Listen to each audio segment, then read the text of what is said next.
നമസ്കാരം പ്രിയ പ്രേക്ഷകർക്ക് prime time ന്യൂസിലേക്ക് സ്വാഗതം. ഞാൻ ഗോകുൽ രവി. വിശദമായ റിപ്പോർട്ടുകളിലേക്ക്. ഡൽഹി മദ്യനയ അഴിമതി കേസിൽ ജാമ്യം ലഭിച്ചു പുറത്തിറങ്ങിയ മുഖ്യമന്ത്രി അരവിന്ദ് കെജ്രിവാൾ വസതിയിലെത്തി. പ്രവർത്തകർ ഒരുക്കിയ വൻ സ്വീകരണം ഏറ്റുവാങ്ങി റോഡ് ഷോയായാണ് കേജ്രിവാൾ വസതിയിലേക്ക് എത്തിയത്. എല്ലാവരും ചേർന്ന് രാജ്യത്തെ ഏകാധിപത്യത്തിൽ നിന്ന് മോചിപ്പിക്കണമെന്ന് അരവിന്ദ് കെജ്രിവാൾ പറഞ്ഞു. आज आपके बीच में आके बहुत अच्छा लग रहा है. मैंने कहा था ना जल्दी आऊंगा, आ गया. सबसे पहले मैं हनुमान जी के चरणों में वंदना करना चाहता हूं. हनुमान जी के आशीर्वाद से आज मैं आप सब लोगों के बीच में हूं. നാളെ ഉച്ചയ്ക്ക് 1 മണിക്ക് കേജ്രിവാൾ മാധ്യമങ്ങളെ കാണും. നാളെ സൗത്ത് ഡൽഹിയിൽ റോഡ് ഷോയിലും പങ്കെടുക്കും. ജൂൺ 1 വരെയാണ് ഉപാധികളോടെ സുപ്രീം കോടതി ഇടക്കാല ജാമ്യം അനുവദിച്ചത്. വിവരങ്ങളുമായി ഡൽഹിയിൽ നിന്ന് നിതിൻ അംബുജൻ ചേരുന്നുണ്ട്. നിതിൻ, ഇന്ന് വലിയ ആഘോഷം, ആവേശത്തിലാണ് ആം ആദ്മി പ്രവർത്തകർ. രാഷ്ട്രീയമായി കൂടി ഈ ജാമ്യം, ഇടക്കാല ജാമ്യത്തെ തെരഞ്ഞെടുപ്പ് പ്രചാരണത്തിൽ ശക്തമായി ഉപയോഗിക്കാനല്ലേ പ്രതിപക്ഷത്തിന്റെയും ആപ്പിന്റെയും നീക്കം? 50 ദിവസത്തെ ജയിൽവാസത്തിന് ശേഷം പ്രവർത്തകർ ആവേശോജ്വലമായാണ് അരവിന്ദ് കെജ്രിവാളിനെ സ്വീകരിച്ചത്. തിഹാർ ജയിലിൽ നിന്നും അരവിന്ദ് കെജ്രിവാളിന്റെ വീട് സ്ഥിതി ചെയ്യുന്ന സിവിൽ ലൈൻസിലേക്കുള്ള വഴിയിലുടനീളം പ്രവർത്തകർ അരവിന്ദ് കെജ്രിവാളിന് മുദ്രാവാക്യം വിളിച്ചുകൊണ്ട് രംഗത്തുണ്ടായിരുന്നു. പൂക്കൾ വിതറിയും പടക്കം പൊട്ടിച്ചും മധുരം വിതരണം ചെയ്തും ഇന്നത്തെ ദിനം ആം ആദ്മി പാർട്ടി പ്രവർത്തകർ ആഘോഷമാക്കി. മാർച്ച് 21 അരവിന്ദ് കെജ്രിവാൾ അറസ്റ്റിലായ ഘട്ടത്തിൽ വലിയ തരത്തിലുള്ള പ്രതിഷേധം ഇവിടെ അരങ്ങേറിയിരുന്നു. അതിനുശേഷം പിന്നീട് സഞ്ജയ് സിംഗിനും ജാമ്യം ലഭിച്ചു. അത് വലിയ ഊർജ്ജം നൽകി. ഇന്ന് അരവിന്ദ് കെജ്രിവാളിനും ജാമ്യം ലഭിക്കുമ്പോൾ സ്വാഭാവികമായിട്ടും ആം ആദ്മി പാർട്ടി പ്രവർത്തകർക്ക് മാത്രമല്ല ഇന്ത്യ സഖ്യത്തിനുടനീളം കരുത്തു പകരുന്നതാണ് ഇന്നത്തെ ദിനം. ഇനിയുള്ള ദിവസങ്ങളിൽ രാഷ്ട്രീയ പ്രചരണം ശക്തമാക്കാനാണ് ആം ആദ്മി പാർട്ടിയുടെ തീരുമാനം. നാളെ ഹനുമാൻ മന്ദിരത്തിൽ ദർശനം നടത്തിക്കൊണ്ട് അരവിന്ദ് കെജ്രിവാൾ തന്റെ രാഷ്ട്രീയ പ്രചരണം ആരംഭിക്കും. ഉച്ചയ്ക്ക് 1 മണിക്ക് ആം ആദ്മി പാർട്ടി ആസ്ഥാനത്ത് പ്രവർത്തകരെ അഭിസംബോധന ചെയ്യും. പിന്നീട് സൗത്ത് ഡൽഹിയിൽ റോഡ് ഷോ സംഘടിപ്പിക്കാനാണ് ഇപ്പോൾ തീരുമാനിച്ചിരിക്കുന്നത്. എന്തായാലും ആവേശോജ്വലമായ ഇന്നത്തെ സ്വീകരണം അത് അവസാനിച്ചു. ഇപ്പോൾ അരവിന്ദ് കെജ്രിവാൾ വീട്ടിൽ യോഗം ചേരുകയാണ്. ഡൽഹി പഞ്ചാബ് മുഖ്യമന്ത്രി ഭഗവത് മാൻ ഉൾപ്പെടെയുള്ള മുതിർന്ന നേതാക്കൾ അരവിന്ദ് കെജ്രിവാളുമായി കൂടിക്കാഴ്ച നടത്തി. സഞ്ജയ് സിംഗ് ഉൾപ്പെടെയുള്ള നേതാക്കളുമായി കൂടിക്കാഴ്ച നടത്തി. നാളത്തെ തെരഞ്ഞെടുപ്പ് പ്രചരണം സജീവമായി തന്നെ മുന്നോട്ട് പോകാനാണ് ആലോചിക്കുന്നത്. ഡൽഹി കൂടാതെ പഞ്ചാബ്, ഹരിയാന, ഗുജറാത്ത് ഉൾപ്പെടെയുള്ള സംസ്ഥാനങ്ങളും സജീവമായി തന്നെ ഈ തെരഞ്ഞെടുപ്പ് പ്രചരണ വേദികളിൽ ശക്തമായ സാന്നിധ്യമായി അരവിന്ദ് കെജ്രിവാൾ ഇനിയുള്ള ദിവസങ്ങളിൽ ഉണ്ടാകും. സുനിത കെജ്രിവാളിനെ രംഗത്തിറക്കിയായിരുന്നു അരവിന്ദ് കെജ്രിവാളിന്റെ അസാന്നിധ്യത്തെ ആം ആദ്മി മറികടന്നത്. പക്ഷേ ഇനിയുള്ള ദിവസങ്ങളിൽ സുനിത കെജ്രിവാൾ കൂടാതെ അരവിന്ദ് കെജ്രിവാളും സജീവമായി തന്നെ ഈ തെരഞ്ഞെടുപ്പ് പ്രചരണ വേദികളിൽ രംഗത്തുണ്ടാകും. കേന്ദ്ര സർക്കാരിനുള്ള രൂക്ഷ വിമർശനവും ഇനിയുള്ള ദിവസങ്ങളിൽ അരവിന്ദ് കെജ്രിവാൾ മുന്നോട്ട് വയ്ക്കും. ഡൽഹിയിലെ അരവിന്ദ് കെജ്രിവാളിന്റെ വസതിക്ക് മുന്നിൽ നിന്നും ക്യാമറമാൻ ജിജീന്ദ്രനോടൊപ്പം നിതിൻ അംബുജൻ, 24. അരവിന്ദ് കെജ്രിവാളിന് ഇടക്കാല ജാമ്യം അനുവദിച്ച സുപ്രീം കോടതി വിധി സ്വാഗതം ചെയ്ത് ഇന്ത്യ മുന്നണി. കോടതിയുടെ ഇടപെടൽ ജനാധിപത്യം അട്ടിമറിക്കാൻ ശ്രമിച്ചവർക്കുള്ള താക്കീതാണെന്ന് കോൺഗ്രസ് പ്രതികരിച്ചു. കോടതി വിധി തെരഞ്ഞെടുപ്പ് ഫലത്തിൽ നിർണായകമാകുമെന്ന് മുഖ്യമന്ത്രി പിണറായി വിജയൻ പറഞ്ഞു. അതിയായ സന്തോഷമുണ്ടെന്നായിരുന്നു ബംഗാൾ മുഖ്യമന്ത്രി മമതാ ബാനർജിയുടെ പ്രതികരണം. തെരഞ്ഞെടുപ്പ് കാലത്തെ കോടതി വിധി മുന്നണിക്ക് കൂടുതൽ കരുത്തു പകരുമെന്ന പ്രതീക്ഷയിലാണ് ഇന്ത്യ സഖ്യം. വിധി സ്വാഗതം ചെയ്ത കോൺഗ്രസ് ജനാധിപത്യത്തെ അട്ടിമറിച്ചവർക്കുള്ള മറുപടിയാണെന്ന് പ്രതികരിച്ചു. ആരെങ്കിലും അഴിമതിക്കാരായിട്ടുള്ളവര് മറ്റു പാർട്ടികളിൽ നിന്നും വന്ന് ചേർന്ന് ചേർന്നാൽ അവർ മുഴുവൻ അഴിമതി വിശുദ്ധരായിട്ട് മാറുക, ഇതൊക്കെ ചെയ്യുന്ന സർക്കാരാണ് തെരഞ്ഞെടുപ്പ് പ്രഖ്യാപിച്ചു കഴിഞ്ഞ് ഒരു കേസിന്റെ പുറത്ത് കേജ്രിവാളിനെയും ഹേമന്ത് സോറനെയും അകത്താക്കിയിരിക്കുന്നത്. അപ്പൊ അത് തന്നെയാണ് അതിനകത്ത് അത് അവരുടെ ഉദ്ദേശശുദ്ധിയെ ചോദ്യം ചെയ്യുന്നതാണ് ഈ വിധി. അധികാര ദുർവിനിയോഗത്തിലൂടെ ഭരണത്തിൽ കടിച്ചു തൂങ്ങാനുള്ള BJPയുടെ നീക്കത്തിനേറ്റ കനത്ത തിരിച്ചടിയാണ് വിധിയെന്ന് മുഖ്യമന്ത്രി പിണറായി വിജയൻ. വിധി സ്വാഗതാർഹമെന്ന് CPIM സംസ്ഥാന സെക്രട്ടറി MV ഗോവിന്ദൻ. ഇഡിക്കേറ്റ ഏറ്റവും കടുത്ത ഒരു തിരിച്ചടിയാണ് യഥാർത്ഥത്തിൽ. അതുവഴി ലോകം ഈ വിധിയുടെ ഭാഗമായിട്ട് മനസ്സിലാക്കുന്നത്. അത് കാണിക്കുന്നത് ഫാസിസത്തിലേക്ക് എത്തിച്ചേർന്നിട്ടില്ല. ഇന്ത്യയുടെ ഈ പരിമിതിക്കകത്ത് നിന്ന് മുമ്പോട്ടേക്ക് പോകാനുള്ള ഇന്ത്യയുടെ വളരെ ശ്രദ്ധേയമായ നിലനിൽപ്പിന്റെ പ്രശ്നം തന്നെയാണ് സുപ്രീം കോടതി ഉയർത്തി പിടിച്ചിട്ടുള്ളത്. കെജ്രിവാളിന് ജാമ്യം ലഭിച്ചതിൽ അതിയായ സന്തോഷമെന്ന് പശ്ചിമബംഗാൾ മുഖ്യമന്ത്രി മമതാ ബാനർജി പറഞ്ഞു. കെജ്രിവാളിനോട് കേന്ദ്രം ചെയ്തത് ക്രൂരതയെന്നും കേസിൽ നീതിദേവത ഇടപെട്ടുവെന്നും മുസ്ലിം ലീഗ്. തെരഞ്ഞെടുപ്പിന്റെ ഇടയിൽ സംഭവിച്ച കേജ്രിവാളിന് പ്രിയായ ഈ സംഭവം, ജാമ്യം കിട്ടിയ സംഭവം ഇന്ത്യ മുന്നണിയുടെ സാധ്യത വർദ്ധിപ്പിക്കും. മാത്രമല്ല ഇന്ത്യൻ നീതിപീഠം, ആ നീതിപീഠമാണ് അവസാനത്തെ ആശ്രയം എന്ന കാര്യത്തിനൊന്നുകൂടി ഊന്നൽ വരികയാണ്. വിധിക്ക് പിന്നാലെ ആം ആദ്മി പാർട്ടി കേന്ദ്രങ്ങളിൽ പ്രവർത്തകർ ആഹ്ലാദ പ്രകടനം നടത്തി.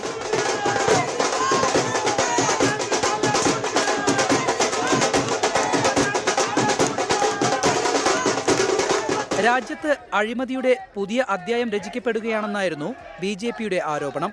News desk 24. അരവിന്ദ് കെജ്രിവാളിന്റെ ഇടക്കാല ജാമ്യം തെരഞ്ഞെടുപ്പിൽ പ്രതിഫലിക്കുമെന്ന വിശ്വാസത്തിൽ പ്രതിപക്ഷ ഇന്ത്യ സഖ്യം. ഈ മാസം 25-നാണ് ലോക്സഭാ തെരഞ്ഞെടുപ്പിൽ ഡൽഹി വിധി എഴുതുക. കഴിഞ്ഞ തെരഞ്ഞെടുപ്പിൽ ഡൽഹിയിലെ 7 സീറ്റുകളും നേടിയത് BJP ആണ്. ജയിലിലേക്ക് പോകും മുമ്പുള്ള കേജ്രിവാളോ ജയിലിന് പുറത്തുവരുന്ന കേജ്രിവാളോ ശക്തനെന്ന് ജൂൺ 4-നറിയാം.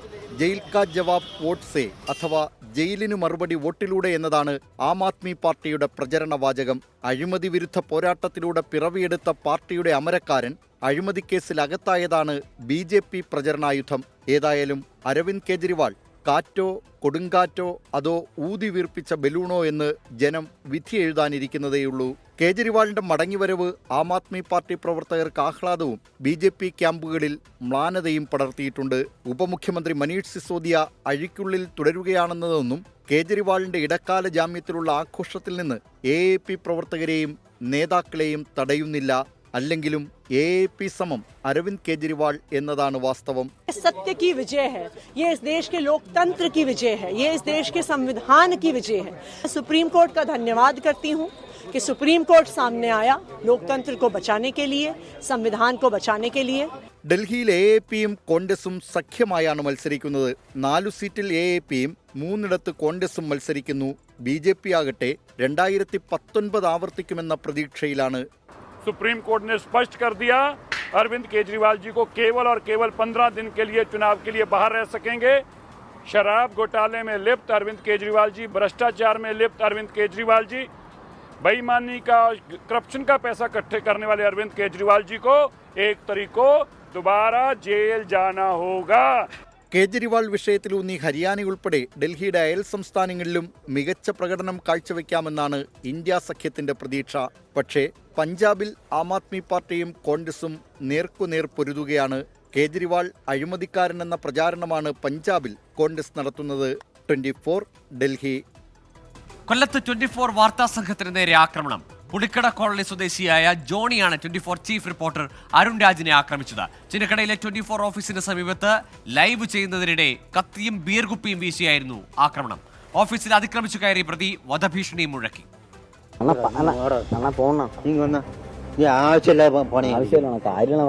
ഇവർക്ക് നമ്മളെ കാണുമ്പോൾ പുച്ചോ ഇല്ല. ഇവിടുത്തെ 24 പുച്ചോ കാണിച്ചാലേ അവരുടെ മീശ മൊത്തം ഓരോന്ന് പിടിയെടുക്കും. കാണണോ? ആനൊക്കെ 11 വർഷം കോളിനാമ. ചിന്നക്കടയിലുള്ള 24 ഓഫീസിന് സമീപം വൈകിട്ട് നടന്ന സംഭവമാണിത്. ഓഫീസിന് സമീപത്തെ റോഡിൽ വാർത്താ സംബന്ധമായ ലൈവ് നൽകുകയായിരുന്നു അരുൺ രാജും സംഘവും. ഇവർക്കിടയിലേക്ക് പുളിക്കട കോളനി സ്വദേശി ജോണി ഭീഷണിയുമായി എത്തുകയായിരുന്നു. അസഭ്യ സംസാരത്തോടെ അതിക്രമത്തിന്റെ തുടക്കം. ക്യാമറ ഇവിടെ നിന്ന് മാറ്റണമെന്നാണ് ജോണിയുടെ ആവശ്യം. ലൈവ് നൽകാൻ സമ്മതിക്കില്ലെന്നും കൊല്ലുമെന്നും ജോണി ഭീഷണിപ്പെടുത്തി.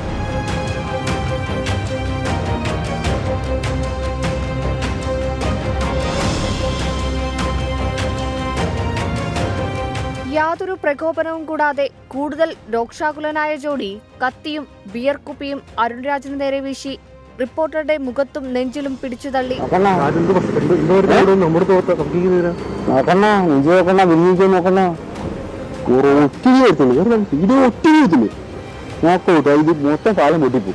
തുടർന്ന് കത്തിക്കാട്ടിയും പ്രതി ഭീഷണിപ്പെടുത്തി.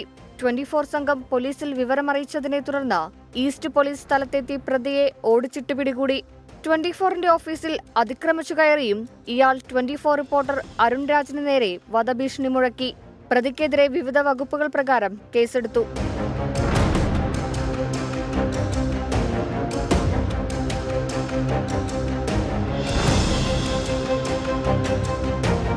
സംഭവത്തിൽ പത്രപ്രവർത്തക യൂണിയൻ കൊല്ലം ജില്ലാ കമ്മിറ്റി പ്രതിഷേധിച്ചു. സ്വതന്ത്ര മാധ്യമ പ്രവർത്തനത്തിന് തടസ്സമുണ്ടാക്കുന്ന സാമൂഹ്യ വിരുദ്ധർക്കെതിരെ നടപടിയെടുക്കണമെന്ന പത്രപ്രവർത്തക യൂണിയൻ ജില്ലാ കമ്മിറ്റി ആവശ്യപ്പെട്ടു. 24 കൊല്ലം.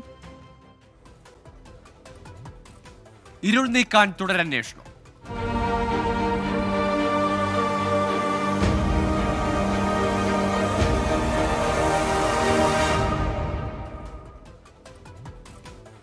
ജസ്ന തിരോധാന കേസിൽ തുടരന്വേഷണം പ്രഖ്യാപിച്ചു കോടതി. ജസ്നയുടെ പിതാവ് ജെയിംസ് ജോസഫ് നൽകിയ ഹർജിയിൽ തിരുവനന്തപുരം CJM കോടതിയുടേതാണ് ഉത്തരവ്. ജെയിംസ് ഹാജരാക്കിയ പുതിയ തെളിവുകളുടെ അടിസ്ഥാനത്തിൽ അന്വേഷണം നടത്താൻ കോടതി CBIക്ക് നിർദ്ദേശം നൽകി. ജസ്ന തിരോധാന കേസിൽ തെളിവുകളില്ലാത്തതിനാൽ അന്വേഷണം അവസാനിപ്പിക്കുന്നതായി CBI റിപ്പോർട്ട് നൽകിയിരുന്നു. ഇതിനു പിന്നാലെയാണ് പിതാവ് ജെയിംസ് കോടതിയെ സമീപിച്ചത്. സ്വന്തം നിലയിൽ നടത്തിയ അന്വേഷണത്തിൽ ലഭിച്ച തെളിവുകൾ ജെയിംസ് കോടതിക്ക് കൈമാറി. ജസ്ന ജീവിച്ചിരിക്കുന്നതായി കരുതുന്നില്ലെന്ന് പറഞ്ഞ പിതാവ് തിരോധാനത്തിനു പിന്നിൽ ഒരു അജ്ഞാത സുഹൃത്തിന് ബന്ധമെന്ന സംശയവും ഉന്നയിച്ചു.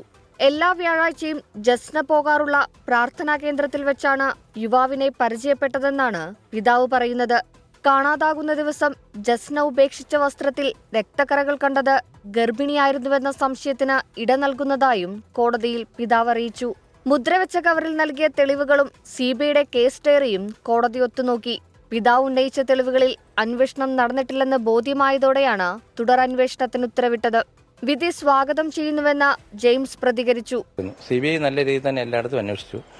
അവരെത്തിപ്പെടാത്ത ചില ഭാഗത്തേക്ക്, അതായത് അവരുടെ ചിന്തയിലേക്ക് വരാത്ത ചില ഭാഗങ്ങളിലേക്ക് ഞങ്ങൾ പോയി. അപ്പോൾ അത് നമ്മൾ സീൽ ചെയ്ത കവറിൽ കോടതിയിൽ കൊടുത്തു.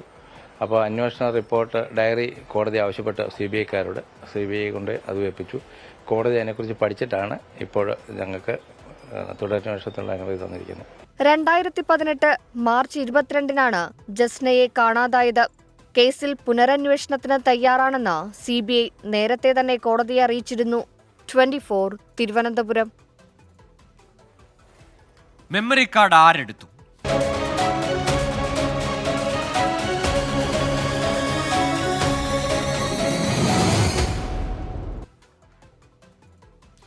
മേയർ MLA ദമ്പതികളും KSRTC ഡ്രൈവറും തമ്മിൽ തർക്കമുണ്ടായ ശേഷം ബസ്സിലെ CCTV മെമ്മറി കാർഡ് കാണാതായ കേസിൽ ഡ്രൈവറായ LH യദുവിന്റെ മൊഴികളിൽ വൈരുദ്ധ്യമെന്ന് police. Driver LH Yadu, conductor Subin, station master Lal Sajeev എന്നിവരെ പോലീസ് ചോദ്യം ചെയ്ത് വിട്ടയച്ചു. വരും ദിവസങ്ങളിലും ചോദ്യം ചെയ്യലിന് വിളിപ്പിക്കാനാണ് തീരുമാനം. മേയറും KSRTC ഡ്രൈവറും തമ്മിൽ തർക്കമുണ്ടായ ബസ്സിനുള്ളിലെ മെമ്മറി കാർഡ് നഷ്ടമായതുമായി ബന്ധപ്പെട്ട് തമ്പാനൂർ പോലീസ് എടുത്ത കേസിലാണ് ഇപ്പോഴത്തെ നീക്കം. കമ്മീഷണർ ഓഫീസിൽ മണിക്കൂറുകൾ നീണ്ട ചോദ്യം ചെയ്യലാണ് നടന്നത്. രാവിലെ കണ്ടക്ടർ സുബിനെയും സ്റ്റേഷൻ മാസ്റ്റർ ലാൽ സജീവിനെയും വിളിപ്പിച്ച ശേഷം വൈകിട്ടോടെയാണ് യദുവിനെ ചോദ്യം ചെയ്യാൻ കൊണ്ടുവന്നത്. യദു നൽകിയ മൊഴികളിൽ വൈരുദ്ധ്യങ്ങളുണ്ടെന്നാണ് പോലീസ് കണ്ടെത്തൽ. സംഭവം നടന്ന ദിവസം തമ്പാനൂർ ഡിപ്പോയിലെത്തിയതും ബസ്സിൽ കയറിയതുമായി ബന്ധപ്പെട്ട ചോദ്യങ്ങൾക്ക് നൽകിയ മറുപടികളിലാണ് വൈരുദ്ധ്യം. 3 പേരും നൽകിയ മൊഴി പോലീസ് വരും ദിവസങ്ങളിൽ വിശദമായി പരിശോധിക്കും. മെമ്മറി കാർഡ് നഷ്ടമായതിൽ ബന്ധമില്ലെന്നാണ് കണ്ടക്ടർ സുബിൻ പോലീസിന് നൽകിയ മൊഴി. സമാനമായ മൊഴിയാണ് സ്റ്റേഷൻ മാസ്റ്റർ ലാൽ സജീവും നൽകിയിരിക്കുന്നത്. മൊഴികൾ വിശദമായി പരിശോധിച്ച് മൂവരെയും വീണ്ടും വിളിപ്പിക്കാനാണ് പോലീസ് തീരുമാനം. 24 തിരുവനന്തപുരം. നടത്തിയത് രക്ഷാപ്രവർത്തനമെന്ന് മൊഴി.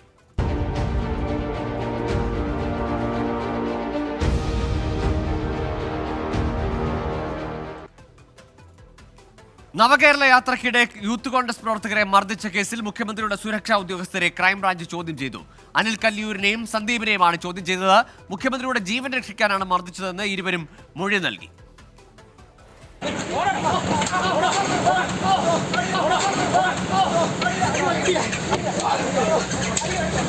കഴിഞ്ഞ ഡിസംബർ 16-നാണ് മുഖ്യമന്ത്രിയും മന്ത്രിമാരും സഞ്ചരിച്ച നവകേരള ബസ്സിനു നേരെ കരിങ്കൊടി കാണിച്ച യൂത്ത് കോൺഗ്രസ് സംസ്ഥാന general secretary Ajay Jewel Kuriakose, KSU ജില്ലാ പ്രസിഡന്റ് AD തോമസ് എന്നിവരെ മുഖ്യമന്ത്രിയുടെ ഗൺമാൻ അനിൽ കല്ലിയൂരും സംഘവും ചേർന്ന് മർദ്ദിച്ചത്. സംഭവം വലിയ വിവാദമായിട്ടും പരാതിയിൽ കേസെടുക്കാതിരുന്ന പോലീസ് പിന്നീട് കോടതി നിർദ്ദേശപ്രകാരമാണ് കേസെടുത്തത്.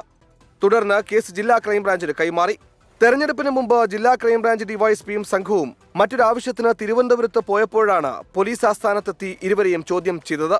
മുഖ്യമന്ത്രിയുടെ ജീവൻ രക്ഷിക്കാനാണ് മർദ്ദിച്ചതെന്നും നവകേരള യാത്രയ്ക്കിടെ മുഖ്യമന്ത്രിക്കെതിരെ ഉണ്ടായ പ്രതിഷേധങ്ങൾക്കെല്ലാം അക്രമ സ്വഭാവം ഉണ്ടായിരുന്നുവെന്നും ഇരുവരും മൊഴി നൽകി. എന്നാൽ അറസ്റ്റ് എന്നുണ്ടാകുമെന്ന കാര്യത്തിൽ അന്വേഷണ സംഘത്തിന് വ്യക്തതയില്ല. മർദ്ദനത്തിന്റെ ദൃശ്യങ്ങൾ ശേഖരിക്കാൻ മാധ്യമങ്ങൾക്കുൾപ്പെടെ നോട്ടീസ് നൽകുകയാണ് അടുത്ത നടപടി. ആയുധം കൊണ്ട് ആക്രമിക്കുക, ഗുരുതരമായി പരിക്കേൽപ്പിക്കുക, അസഭ്യം പറയുക തുടങ്ങിയ വകുപ്പുകൾ ഇവർക്കെതിരെ ചുമത്തിയിട്ടുണ്ട്.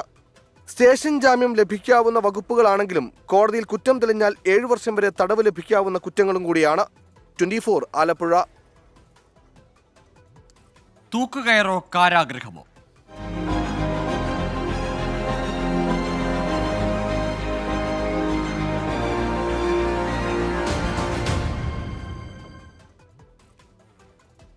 പാനൂരിലെ വിഷ്ണുപ്രിയ വധക്കേസിൽ പ്രതി ശ്യാംജിത്ത് കുറ്റക്കാരനെന്ന് കോടതി. തലശ്ശേരി അഡീഷണൽ ജില്ലാ സെഷൻസ് കോടതി തിങ്കളാഴ്ച ശിക്ഷ വിധിക്കും. പ്രണയപ്പകയെ തുടർന്ന് വിഷ്ണുപ്രിയയെ പ്രതി വീട്ടിൽ കയറി കഴുത്തറുത്ത് കൊലപ്പെടുത്തുകയായിരുന്നു. തലശ്ശേരി അഡീഷണൽ ജില്ലാ സെഷൻസ് കോടതിയാണ് പ്രതി ശ്യാംജിത്ത് കുറ്റക്കാരനെന്ന് കണ്ടെത്തിയത്.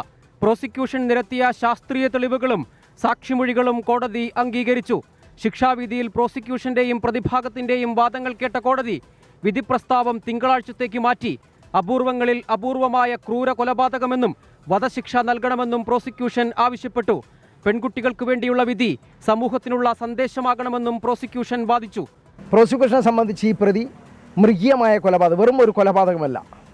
നമ്മുടെ നാട്ടിലെ പെൺകുട്ടികൾക്ക്, ടീനേജ് ആയിട്ടുള്ള പെൺകുട്ടികൾക്ക് അവരുടെ സ്വാതന്ത്ര്യം, അവരുടെ അഭിപ്രായ സ്വാതന്ത്ര്യവും സ്നേഹിക്കാനുള്ള സ്വാതന്ത്ര്യവും ഇത്തരം പ്രതികളുടെ മുമ്പിൽ ഒരിക്കലും പണയം വെക്കാൻ പാടില്ല എന്നുള്ള ഒരു കാഴ്ചപ്പാടാണ് പ്രോസിക്യൂഷനുള്ളത്. പ്രതിയുടെ പ്രായം പരിഗണിക്കണമെന്ന് പ്രതിഭാഗം കോടതിയിൽ ആവശ്യപ്പെട്ടു. 2022 ഒക്ടോബർ 22-നായിരുന്നു പാനൂർ വള്ളിയായി സ്വദേശിനിയായ 23-കാരി വിഷ്ണുപ്രിയയെ പ്രതി ശ്യാംജിത്ത് പട്ടാപ്പകൽ വീട്ടിൽ കയറി കഴുത്തറുത്ത് കൊലപ്പെടുത്തിയത്. പ്രണയം തകർന്നതിന്റെ പകയിലായിരുന്നു വിപുലമായ ആസൂത്രണത്തോടെയുള്ള ക്രൂരമായ കൊലപാതകം. കൊല നടത്താനായി എത്തിയ പ്രതിയെ വീഡിയോ കോളിലൂടെ കണ്ട വിഷ്ണുപ്രിയയുടെ പൊന്നാനി സ്വദേശിയായ ആൺസുഹൃത്തിന്റെ മൊഴി നിർണായകമായി. പ്രതി ആയുധം വാങ്ങിക്കുന്ന വീഡിയോ ദൃശ്യങ്ങളും പ്രോസിക്യൂഷൻ കോടതിയിൽ ഹാജരാക്കിയിരുന്നു. വിഷ്ണുപ്രിയയുടെ ശരീരത്തിൽ 29 മുറിവുകൾ ഏറ്റിരുന്നു. കഴുത്ത് 75% അറ്റുതൂങ്ങി. ഇക്കാര്യങ്ങൾ കുറ്റകൃത്യത്തിന്റെ ക്രൂരത വെളിവാക്കുന്നതെന്നും പ്രോസിക്യൂഷൻ ചൂണ്ടിക്കാട്ടി. 24 കണ്ണൂർ. പീഡന പരാതിയിൽ റെസ്ലിംഗ് ഫെഡറേഷൻ ഓഫ് ഇന്ത്യ മുൻ അധ്യക്ഷനും BJP MPയുമായ ബ്രിജ്ഭൂഷൺ ശരൺ സിംഗിന് തിരിച്ചടി. 6 വനിതാ ഗുസ്തി താരങ്ങൾ നൽകിയ പരാതിയിൽ ബ്രിജ്ഭൂഷണെതിരെ കുറ്റം ചുമത്താൻ ഡൽഹി റൌസ് അവന്യൂ കോടതി ഉത്തരവിട്ടു. വനിതാ താരങ്ങൾ നൽകിയ 6 കേസുകളിൽ 5 എണ്ണത്തിലും ബ്രിജ്ഭൂഷണെ പ്രതിപട്ടികയിൽ ഉൾപ്പെടുത്താൻ ആവശ്യമായ തെളിവുകളുണ്ടെന്ന് കോടതി വ്യക്തമാക്കി. സ്ത്രീത്വത്തെ അപമാനിച്ചത് അടക്കമുള്ള വകുപ്പുകൾ ചുമത്താനാണ് നിർദ്ദേശം. നോക്കാം ചില വാർത്തകൾ ചുരുക്കത്തിൽ.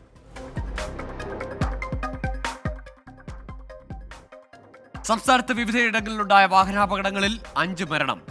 എറണാകുളം വൈറ്റിലയിൽ KSRTC ബസ്സുകൾക്കിടയിൽപ്പെട്ട് 2 ബൈക്ക് യാത്രികർ മരിച്ചു. മലപ്പുറത്തും കോഴിക്കോടും കാസർഗോഡും ബൈക്ക് അപകടത്തിൽ 3 പേർക്ക് ജീവൻ നഷ്ടമായി. ഇറാൻ പിടിച്ചെടുത്ത MSC ഏരീസ് കപ്പലിലെ മലയാളികളുടെ മോചനം വൈകിയേക്കും. ഇന്നലെ വിട്ടയച്ച 5 ഇന്ത്യക്കാരിൽ മലയാളികളില്ല. ക്രൂ ചേഞ്ചിങ്ങിന് തൊഴിലാളികളെ കിട്ടാത്തതാണ് വെല്ലുവിളിയെന്ന് കോഴിക്കോട് വെള്ളിപ്പറമ്പ് സ്വദേശി ശ്യാംനാഥിന്റെ പിതാവ് വിശ്വനാഥൻ 24നോട്. +1 പ്രതിസന്ധിയിൽ മലപ്പുറത്ത് നൈറ്റ് മാർച്ചുമായി SKSSF. കിഴക്കതല സുന്നി മഹൽ കോംപ്ലക്സിൽ നിന്ന് ആരംഭിച്ച മാർച്ച് കുന്നുമ്മലിൽ അവസാനിച്ചു. വിദ്യാഭ്യാസ മന്ത്രിയുടേത് തെറ്റിദ്ധരിപ്പിക്കുന്ന കണക്കാണെന്ന് SKSSF സംസ്ഥാന general secretary OP Ashraf. Malappuram മേൽമുറിയിൽ പാറമടയിൽ 2 കുട്ടികൾ മുങ്ങി മരിച്ചു. 5ഉം 6ഉം വയസ്സുള്ള കുട്ടികളാണ് മരിച്ചത്. പാറമടയ്ക്ക് സമീപത്ത് ബന്ധുവീട്ടിൽ വിവാഹ ചടങ്ങിൽ പങ്കെടുക്കാൻ രക്ഷിതാക്കൾക്കൊപ്പം എത്തിയതായിരുന്നു കുട്ടികൾ. ഇടുക്കി ഇരട്ടയാറിൽ കുളത്തിൽ വീണ 6 വയസ്സുകാരൻ മരിച്ചു. അക്ഷയ തൃതീയ ദിനത്തിൽ സംസ്ഥാനത്ത് സ്വർണ്ണവില കൂടിയത് 2 തവണ. ഗ്രാമിന് 85 രൂപയും പവന് 680 രൂപയും ഉയർന്ന് ഈ മാസത്തെ ഏറ്റവും ഉയർന്ന നിരക്കിലാണ് വ്യാപാരം നടന്നത്. തൃപ്പൂണിത്തുറ തെരഞ്ഞെടുപ്പ് കേസിൽ ഹൈക്കോടതി വിധിക്കെതിരെ M സ്വരാജ് സുപ്രീം കോടതിയെ സമീപിച്ചു. K ബാബുവിന്റെ വിജയം ചോദ്യം ചെയ്തുള്ള ഹർജി തള്ളിയതിനെതിരെയാണ് അപ്പീൽ. 2021 തൃപ്പൂണിത്തുറ മണ്ഡലത്തിൽ നടന്ന തെരഞ്ഞെടുപ്പ് റദ്ദാക്കണമെന്ന് ആവശ്യപ്പെട്ടാണ് M സ്വരാജ് ഹൈക്കോടതിയെ സമീപിച്ചിരിക്കുന്നത്.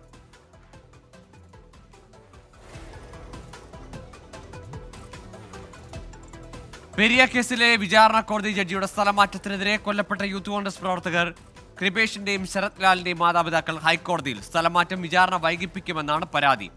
ശ്രീകാന്ത് ചേരുന്നുണ്ട് വിശദാംശങ്ങളുമായി. ശ്രീകാന്ത്, എന്താണ് കുടുംബത്തിന്റെ പരാതി?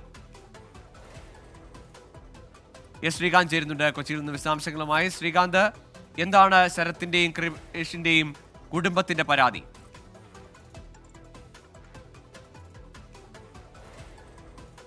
പെരിയ ഇരട്ടക്കൊലക്കേസിലെ വിചാരണ കോടതി ജഡ്ജിയുടെ സ്ഥലമാറ്റത്തിനെതിരെയാണ് കൊല്ലപ്പെട്ട യൂത്ത് കോൺഗ്രസ് പ്രവർത്തകർ കൃപേഷിന്റെയും ശരത് ലാലിന്റെയും മാതാപിതാക്കൾ ഹൈക്കോടതിയെ സമീപിച്ചിരിക്കുന്നത്.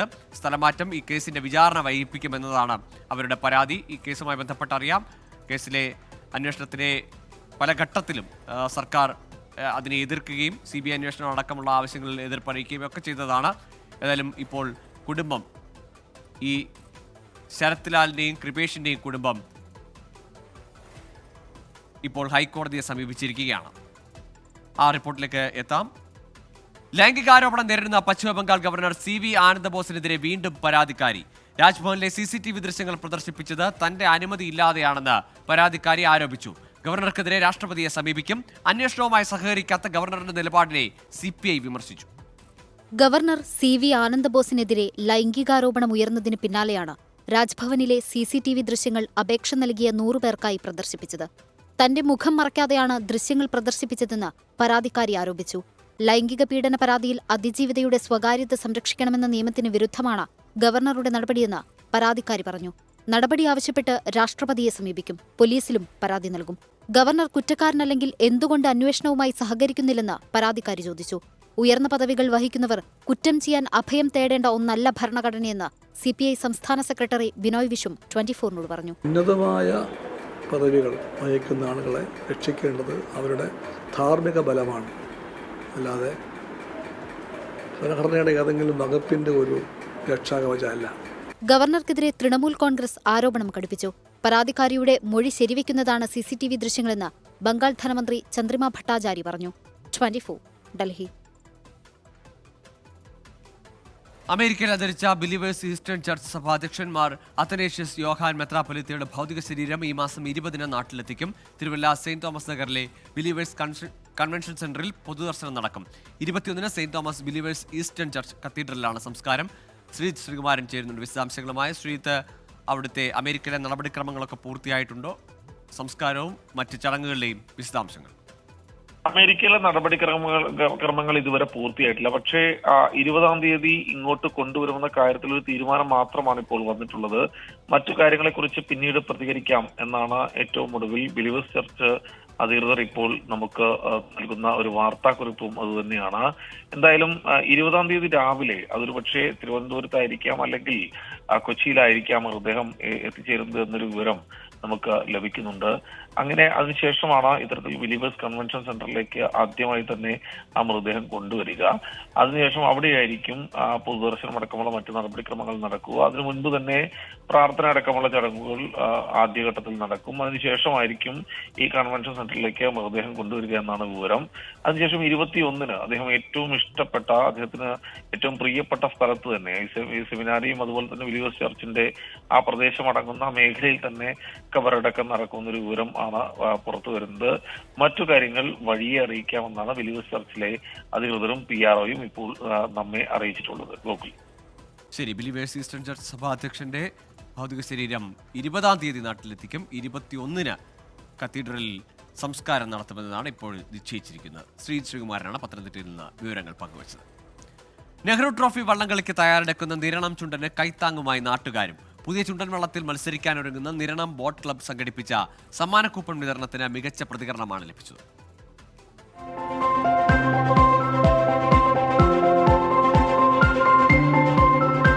നിരണത്തുകാരുടെ പെരിയോനായ ചുണ്ടൻവള്ളം നീറ്റിലിറങ്ങാനുള്ള പണം കണ്ടെത്താൻ സംഘടിപ്പിച്ച സമ്മാന കൂപ്പണിന്റെ വിതരണ ഉദ്ഘാടന ചടങ്ങിലാണ് ഗായകൻ ജിതിൻ രാജ് ആടുജീവിതം സിനിമയിലെ ഹിറ്റ് ഗാനം ഒരിക്കൽ കൂടി പാടിയത്. അങ്ങകലെ അങ്ങകലെ മണ്ണിൽ പുതുമഴ വീഴണുണ്ടേ, മണ്ണിൽ പുതുമഴ വീഴണുണ്ടേ, നെഞ്ചിലൊരാളുടെ കണ്ണീർ വീണപ്പോ, നെഞ്ചിലൊരാളുടെ കണ്ണീർ. സമ്മാന കൂപ്പൺ വാങ്ങാൻ ആളുകൾ കൂട്ടമായി എത്തിയത് നാടിന്റെ ചുണ്ടനോളം വലുത് മറ്റൊന്നുമില്ലെന്ന തോന്നൽ.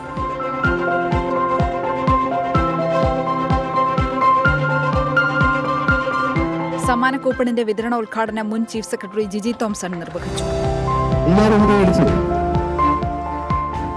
1984 എൻ്റെ ഔദ്യോഗിക ജീവിതം തുടങ്ങിയ സമയത്ത് ആലപ്പുഴ സബ് കളക്ടറായിരുന്നു. അന്ന് 1984 നെഹ്റു ട്രോഫി ബോട്ട് റേസ് സംഘടിപ്പിച്ചത് ഞാനായിരുന്നു. അപ്പോൾ അതുകൊണ്ട് ബോട്ട് റേസ് എന്താണെന്നും അതെങ്ങനെയാണ് സംഘടിപ്പിക്കുന്നതെന്നും എനിക്ക് നല്ല നിശ്ചയമുണ്ട്. നിരണം ചുണ്ടന്റെ ക്യാപ്റ്റൻ KG എബ്രഹാം അടക്കമുള്ള പ്രമുഖർ പങ്കെടുത്തു. 24 പത്തനംതിട്ട. അല്പം മുമ്പ് സൂചിപ്പിച്ച വാർത്തയിലേക്കാണ്. പെരിയ കേസിലെ വിചാരണ കോടതി ജഡ്ജിയുടെ സ്ഥലമാറ്റത്തിനെതിരെ കൊല്ലപ്പെട്ട യൂത്ത് കോൺഗ്രസ് പ്രവർത്തകർ കൃപേഷിന്റെയും ശരത്ലാലിന്റെയും മാതാപിതാക്കൾ ഹൈക്കോടതിയെ സമീപിച്ചിരിക്കുന്നു. ശ്രീകാന്ത് ചേരുന്നുണ്ട് വിശദാംശങ്ങളുമായി. ശ്രീകാന്ത്, എന്താണ് കുടുംബത്തിന്റെ ഹർജിയിൽ പറയുന്നത്? എന്താണ് അവരുടെ പരാതി? ഗോകുലി, പെരിയ കേസിലെ വിചാരണ കോടതി ജഡ്ജിയെ സ്ഥലം മാറ്റാൻ നേരത്തെ തീരുമാനിച്ചിരുന്നു. കൊല്ലത്തേക്ക് സ്ഥലം മാറ്റാനാണ് തീരുമാനിച്ചത്. അദ്ദേഹം ആവശ്യപ്പെട്ടത് പ്രകാരമാണ് അദ്ദേഹത്തെ നേരത്തെ സ്ഥലം മാറ്റാൻ തീരുമാനിച്ചിരുന്നതും. പക്ഷേ ഈ കൊല്ലപ്പെട്ട യൂത്ത് കോൺഗ്രസ് പ്രവർത്തകർ കൃപേഷിന്റെയും ശരത്ലാലിന്റെയും മാതാപിതാക്കൾ ഇപ്പോൾ അതിനെതിരെ ഹൈക്കോടതിയിൽ വന്നിട്ടുണ്ട്. സ്ഥലം മാറ്റം വിചാരണ പൂർത്തിയാക്കുന്നത് വൈകിപ്പിക്കും എന്നാണ് അവർ പറയുന്നത്. ഇത് ഭരണഘടന നൽകുന്ന അവകാശങ്ങൾക്ക് വിരുദ്ധമാണെന്ന് അവർ പറയുന്നു. വിചാരണ പൂർത്തിയാക്കുന്നത് വരെ സ്ഥലം മാറ്റം നീട്ടിവെക്കണം, ഇതാണ് അവരുടെ ആവശ്യം. നിലവിലെ ജഡ്ജിയെ വിചാരണ പൂർത്തിയാക്കാൻ അനുവദിക്കണമെന്നും മാതാപിതാക്കൾ പറയുന്നു. എന്തായാലും കോടതി ഇത് പരിഗണിക്കും, ശേഷം ഇതിലൊരു തീരുമാനമെടുക്കുകയും ചെയ്യും. ഗോകുൽ, ശരി. ശരത്ലാലിന്റെയും കൃപേഷിന്റെയും ഇരട്ട കൊലപാതകം, ആ കൊലപാതകവുമായി ബന്ധപ്പെട്ട വിചാരണ നടപടികൾ പുരോഗമിക്കുന്നതിനിടയിലാണ് സ്ഥലംമാറ്റം, വിചാരണ കോടതിയുടെ ജഡ്ജിയുടെ സ്ഥലമാറ്റം ഉണ്ടാകുന്നത്. അതിനെതിരെയാണ് ഇപ്പോൾ മാതാപിതാക്കൾ ഹൈക്കോടതിയെ സമീപിച്ചിരിക്കുന്നത്. ശ്രീകാന്താണ് വിശദാംശങ്ങൾ പങ്കുവച്ചത്. ഡ്രൈവിംഗ് ടെസ്റ്റ് സമരത്തിൽ പരിഹാരം വൈകുന്നതിൽ ഗതാഗത മന്ത്രി കെ ബി ഗണേഷ് കുമാറിനെതിരെ CPIM തീരുമാനങ്ങൾ അടിച്ചേൽപ്പിക്കരുതെന്ന് CPIM കേന്ദ്ര കമ്മിറ്റി അംഗം AK ബാലൻ പറഞ്ഞു. പ്രതിഷേധത്തെ തുടർന്ന് പലയിടങ്ങളിലും ഇന്നും ഡ്രൈവിംഗ് ടെസ്റ്റ് നടത്താനായില്ല. സംസ്ഥാനത്ത് ഡ്രൈവിംഗ് ടെസ്റ്റ് മുടങ്ങിയിട്ട് ഒരാഴ്ച പിന്നിടുന്നു. നിലപാട് ഘടിപ്പിച്ച് ഗതാഗത വകുപ്പ് രംഗത്തെത്തിയിട്ടും ഇന്നും രക്ഷയുണ്ടായില്ല. കൊല്ലം ചടയമംഗലത്ത് മാത്രമാണ് ടെസ്റ്റ് നടന്നത്. 16 പേർക്ക് നടന്ന ടെസ്റ്റിൽ 6 പേർ പാസ്സായി. ഡ്രൈവിംഗ് സ്കൂളുകളുടെ വാഹനത്തിൽ തന്നെയാണ് ടെസ്റ്റ് നടത്തിയത്. തിരുവനന്തപുരം മുട്ടത്തറയിലും കൊച്ചിയിലും ഒരാൾ പോലും ടെസ്റ്റിനെത്തിയില്ല. തൃശൂർ അത്താണിയിൽ പ്രതീകാത്മക ശവക്കുഴിയൊരുക്കി ഡ്രൈവിംഗ് സ്കൂൾ ഉടമകൾ പ്രതിഷേധിച്ചു. കൊല്ലത്ത് സ്വന്തം വാഹനവുമായി എത്തിയയാളുടെ റോഡ് ടെസ്റ്റ് നടത്തി. ഞങ്ങളുടെ ഈ 4/24 സർക്കുലർ പിൻവലിക്കുന്നവരെ ഈ സമരം അതിശക്തമായി കൊണ്ടുപോകും. വ്യക്തമായ ഒരു തീരുമാനം മന്ത്രിക്ക് പോലുമില്ല. ആദ്യം മന്ത്രി ഒരു സർക്കുലർ ഇറക്കി, ആ ഒരു സർക്കുലർ തന്നെ അല്ലെങ്കിൽ ഉറച്ചു നിൽക്കണം. മന്ത്രി ഇവിടെ തന്നെ നിന്ന് ഈ സർക്കുലർ വിജയിപ്പിക്കണം. ഒരു പ്രൊവിഷൻസ് ചെയ്തതിനകത്തല്ല വിജയം കണ്ടെത്തുന്നത്. ഡ്രൈവിംഗ് ടെസ്റ്റ് പരിഷ്കരണത്തിൽ ഗതാഗത മന്ത്രി കെ ബി ഗണേഷ് കുമാറിനെ തള്ളി CPIM രംഗത്തെത്തി. തീരുമാനങ്ങൾ അടിച്ചേൽപ്പിക്കരുതെന്നും തൊഴിലാളി സംഘടനകളുമായി ചർച്ച നടത്തണമെന്നും CPIM കേന്ദ്ര കമ്മിറ്റി അംഗം AK ബാലൻ പറഞ്ഞു. നവീകരണം വേണം, അത് നവീകരണം വേണം എന്ന് ഗവൺമെന്റിന് തോന്നിയാൽ നവീകരിക്കുന്നതിനാവശ്യമായിട്ടുള്ള നടപടികൾ സ്വീകരിക്കുമ്പോൾ ഒരു കോൺസെൻസസ് ഉണ്ടാകണം. ബന്ധപ്പെട്ട ആൾക്കാരുമായി ചർച്ച നടത്തണം. അതിൽ മാതൃകാപരമായൊരു സമീപനം ബഹുമാനപ്പെട്ട മന്ത്രി കാട്ടുമെന്നാണ് ഞാൻ വിശ്വസിക്കുന്നത്. വിദേശത്തുള്ള ഗതാഗത മന്ത്രി തിരിച്ചെത്തിയ ശേഷമാകും യൂണിയനുകളുമായുള്ള ചർച്ച. 24 തിരുവനന്തപുരം. ദക്ഷിണേന്ത്യയിലെ പ്രമുഖ ഡിജിറ്റൽ എക്സ്പോർട്ടായ ഓക്സിജനിൽ സ്മാർട്ട് ഫോണിൽ മാത്രമായി ആകർഷകമായ പ്രത്യേക ക്യാമ്പയിന് തുടക്കമായി. ഓക്സിജൻ ബ്രാൻഡ് അംബാസിഡറായ നടൻ ദുൽഖർ സൽമാനും ഓക്സിജൻ CEO ഷിജോ കെ തോമസും ചേർന്ന് ക്യാമ്പയിൻ ലോഞ്ച് ചെയ്തു. ഓക്സിജനിൽ നിന്ന് വാങ്ങുന്ന സ്മാർട്ട് ഫോണുകളുടെ സുരക്ഷിതത്വം ഉറപ്പുവരുത്തുന്നതിന് പ്രത്യേക പരിരക്ഷാ പദ്ധതിയും തുടങ്ങി. വിവിധ ഫിനാൻസ് കമ്പനികളുടെ സഹകരണത്തോടെ തവണ വ്യവസ്ഥയിൽ സ്മാർട്ട് ഫോണുകൾ വാങ്ങാനും അവസരമുണ്ട്. ജീവനക്കാരുടെ സമരം അവസാനിച്ചെങ്കിലും എയർ ഇന്ത്യ എക്സ്പ്രസ് സർവീസുകൾ പൂർണ്ണമായും പുനരാരംഭിച്ചില്ല. കൊച്ചി, കരിപ്പൂർ, കണ്ണൂർ വിമാനത്താവളങ്ങളിൽ നിന്നുള്ള സർവീസുകൾ റദ്ദാക്കി. സർവീസുകൾ സാധാരണ നിലയിലേക്ക് ആക്കാനുള്ള തീവ്ര ശ്രമത്തിലാണെന്ന് എയർ ഇന്ത്യ എക്സ്പ്രസ് അധികൃതർ അറിയിച്ചു. നെടുമ്പാശ്ശേരിയിൽ നിന്നുള്ള നാളത്തെ 2 സർവീസുകൾ കൂടി റദ്ദാക്കി. സമരം അവസാനിച്ചു, ജീവനക്കാർ മടങ്ങിയെത്തി. എന്നാൽ സർവീസുകൾ പൂർണ്ണതോതിൽ പുനഃസ്ഥാപിക്കാൻ അത്ര എളുപ്പമല്ല. ജീവനക്കാരെ വീണ്ടും വിന്യസിക്കുന്നതിലും സമയക്രമം സജ്ജീകരിക്കുന്നതിലും ബുദ്ധിമുട്ടുണ്ട്. എത്രയും വേഗം സർവീസുകൾ പൂർണ്ണതോതിൽ തുടങ്ങാൻ കഴിയുമെന്ന് എയർ ഇന്ത്യ എക്സ്പ്രസ് പ്രതീക്ഷിക്കുന്നു. എന്നാൽ വിമാനത്താവളത്തിലേക്ക് പുറപ്പെടും മുൻപ് ബുക്ക് ചെയ്ത സർവീസിൽ മാറ്റമില്ലെന്ന് ഉറപ്പുവരുത്തണമെന്ന് എയർ ഇന്ത്യ എക്സ്പ്രസ് വാർത്താക്കുറിപ്പിറക്കി. നെടുമ്പാശ്ശേരി, കരിപ്പൂർ, കണ്ണൂർ വിമാനത്താവളങ്ങളിലായി ഇന്നും നിരവധി സർവീസുകൾ മുടങ്ങി. കണ്ണൂരിൽ നിന്ന് മാത്രം 8 സർവീസുകൾ റദ്ദാക്കി. അതേസമയം തിരുവനന്തപുരത്ത് നിന്ന് സർവീസുകൾ പുനരാരംഭിച്ചു. ദമാം, മസ്കറ്റ് സർവീസുകൾ പുറപ്പെട്ടു. 3 ദിവസം കൊണ്ട് എല്ലാം സാധാരണ നിലയിലാവുമെന്നാണ് പ്രതീക്ഷ. 3 ദിവസത്തിനിടെ 200-ലേറെ സർവീസുകളാണ് എയർ ഇന്ത്യ എക്സ്പ്രസ് റദ്ദാക്കിയത്. വൻ സാമ്പത്തിക ബാധ്യതയാണ് ഇതിലൂടെ കമ്പനിക്കുണ്ടായത്. വിവിധ ബ്യൂറോകൾക്കൊപ്പം 24 കൊച്ചി. എലത്തൂർ ട്രെയിൻ തീവെപ്പ് കേസിൽ നടപടി നേരിട്ട IG P വിജയന് ADGP ആയി സ്ഥാനക്കയറ്റം. വകുപ്പ് തല നടപടികൾ അവസാനിച്ചതോടെയാണ് തീരുമാനം. പോലീസ് അക്കാദമി ഡയറക്ടറുടെ ചുമതലയും നൽകി. കേസിൽ പ്രതിയുടെ വിവരങ്ങൾ മാധ്യമങ്ങൾക്ക് ചോർത്തി നൽകിയെന്നായിരുന്നു P വിജയനെതിരായ ആരോപണം. ക്രമസമാധാന ചുമതലയുള്ള ADGP MR അജിത് കുമാറിന്റെ റിപ്പോർട്ടിന്റെ അടിസ്ഥാനത്തിൽ കഴിഞ്ഞ വർഷം മെയ്യിൽ ATS തലവനായിരുന്ന P വിജയനെ സസ്പെൻഡ് ചെയ്തു. വിശദീകരണം പോലും ചോദിക്കാതെയായിരുന്നു നടപടി. സസ്പെൻഷൻ അടിസ്ഥാനമാക്കിയ കാരണങ്ങൾ കളവാണെന്ന് ചൂണ്ടിക്കാട്ടി P വിജയൻ സർക്കാരിന് മറുപടി നൽകി. 2 മാസത്തിനു ശേഷം ചീഫ് സെക്രട്ടറി K വേണുവിന്റെ അധ്യക്ഷതയിലുള്ള സമിതി IG-യെ തിരിച്ചെടുക്കണമെന്നും വകുപ്പ് തല അന്വേഷണം തുടരാമെന്നും ശുപാർശ ചെയ്തെങ്കിലും സർക്കാർ അനുകൂല നടപടിയെടുത്തില്ല. P പിന്നീട് സെപ്റ്റംബറിൽ IG-ക്ക് അനുകൂലമായി രണ്ടാം തവണയും ചീഫ് സെക്രട്ടറി അധ്യക്ഷനായ സമിതി റിപ്പോർട്ട് നൽകി. ഇതിനെ തുടർന്ന് നവംബറിൽ സസ്പെൻഷൻ പിൻവലിച്ച് മുഖ്യമന്ത്രിയുടെ ഉത്തരവിറങ്ങി. പക്ഷേ വകുപ്പ് തല അന്വേഷണം നടക്കുന്നതിനാൽ ചുമതല നൽകിയിരുന്നില്ല. ഇത് അവസാനിച്ചതോടെയാണ് തടഞ്ഞുവെച്ച സ്ഥാനക്കയറ്റമടക്കം പുതിയ ചുമതല നൽകിയത്. പോലീസ് അക്കാദമിയിലേക്കാണ് പുതിയ മാറ്റം. ഉന്നത ഉദ്യോഗസ്ഥർക്കിടയിലെ ചേരിപ്പോരാണ് സസ്പെൻഷന് കാരണമെന്നും താക്കീതിൽ ഒതുക്കാവുന്ന നടപടിയായിരുന്നുവെന്നും നേരത്തെ ആരോപണം ഉയർന്നിരുന്നു. 1999 ബാച്ച് IPS ഉദ്യോഗസ്ഥനാണ് P. വിജയൻ. 24 തിരുവനന്തപുരം. ഇതോടെ പ്രൈം ടൈം ന്യൂസ് പൂർണ്ണമാകുന്നു.